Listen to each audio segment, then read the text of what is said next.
I ended up missing when it first came out, but it turns out that the new Path of Titans map Gondwa is officially in the playtesting phase. Now unfortunately the servers seem to be dead despite it being the exact same game except with the new map, so I don't quite understand that, but maybe there was some sort of crashing problem or something, I don't know. Obviously, because of this, I have nothing to say about player spread or hotspots, and I wasn't going to spend 5 hours figuring out what the best set of plant and corpse spawns is. However, I was able to make some important observations on it that will be important with or without players, so let's go over those. To start off, yes, the map is very pleasing visually, with warmer colours, good use of the game's lighting and improved foliage. It also has a lot of different biomes that are all very interesting in their own right. This is a very big upgrade from Pangera, which was mostly bland and relied on the game's graphics to make itself look any good, with very samey biomes, sometimes visually and often in terms of gameplay.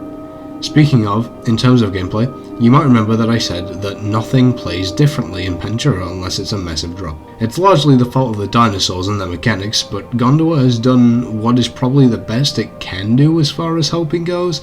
One thing I've noticed is that there is always enough cover but not too much in the biomes that need it, as well as rough terrain being set up without it causing you to fall to your death, with objects seemingly being placed better overall instead of just being put in random spots. This is only on a quick glance, but it seems like an improvement for sure. I have not checked many underwater areas, but hopefully they contain more objects, then I would have no issues with the biomes at all. I am doubtful of this however, as it seems the underwater was largely the same, both visually, which definitely should be clearer considering how the rest of the map looks, and in terms of foliage as well, though the oceanic areas seem a bit more lush overall.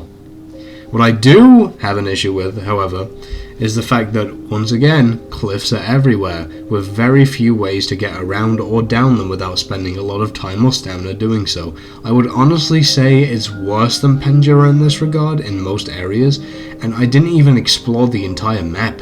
This is definitely the biggest flaw of the map from what I've seen, but I will say that at least the cliffs themselves do look a lot tidier and prettier than the ones in Pangera. Something cool that I was told about and ended up noticing while playing was there are actually aquatic AI now. So while I was on Sarko, I ended up heading out to the ocean, and wouldn't you believe it, there's a sea turtle, some sunfish, and some bluefin tuna. Apparently there are sharks and manta rays, but no matter how hard I tried, I could not find them at all. As cool as these things are, unfortunately they lack health bars, allowing for a juvenile gator to one-shot them and then hold their corpse that is bigger than its entire body in its mouth, which will obviously need sorting out.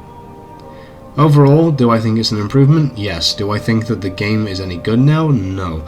Do I think that the game would be any good even if the map was perfect? No. Sadly, this game has way too many glaring flaws with its creatures and main mechanics for a decent map to save it.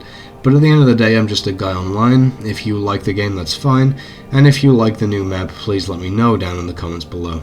Before I go, I'd like to thank the patrons for being so kind as to help me make content and support the channel. If you'd like to support the channel any further, then please check it out in the link in the description. Thank you guys so much, you're very sexy. Goodbye for now, everyone.